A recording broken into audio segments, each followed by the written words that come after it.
Hey fashion family, how are you? So we are doing a new video series we're calling it Behind the Rack, frequently asked questions, your DMs, your messages, everything that we get from you through the socials, through the selling apps, and we're putting them in a jar. We're pulling out the questions and we're gonna go ahead and do story time. So let's go ahead and do one right now. So this is favorite sourcing stories. Okay, I have a lot of sourcing stories. A lot of the pieces that I have a sourcing story that goes along with it. I would say just kind of common ones are a lot of people always assume, do you work here? Can you help me get this down? Can you help me find whatever? And so trying to explain to people, no, I'm just buying a lot. I have a lot of people. I know the last time I was sourcing some dresses for a client, I had a lot of them, and I was going through, and this lady kept looking at me, and she's like, do you work here? And I was like, no. And then, you know, I'm usually just trying to be on my own, and she kind of keeps looking at me, and she finally goes, okay, so what are you doing? Do you wear dresses? And I said, no, I'm shopping for a client. So, you know, I have a lot of things to go through. And she kind of just gave me this look and kind of walked on. I was like, okay. I don't know. I think anybody can shop for dresses. I don't think that's like groundbreaking.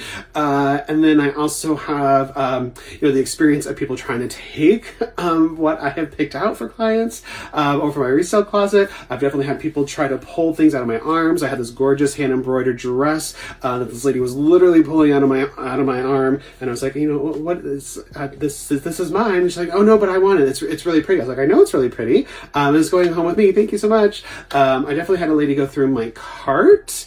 That was really interesting. She was going like piece by piece. Oh, this is wool, and this is, oh, these are really nice fabrics. And I was like, yeah, I know. And I was just trying to, you know, wait to see if she actually took anything. She didn't. She kind of went on her way.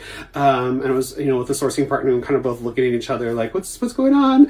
And then I also had, you know, this time I pulled out this jacket for another client of mine, and this lady saw it, and like they had actually saved a rack for me to go through, and so that's what I was going through. And this lady kind of spied what was going on, came over, and she's like, what size is that? I was like, well, it's a medium. And she's like, oh, I totally need that. That's what I would get. And I was like, well, you know, I'm taking this. This is for somebody that I'm buying for. And she's like, oh, just somebody to hold it for a moment.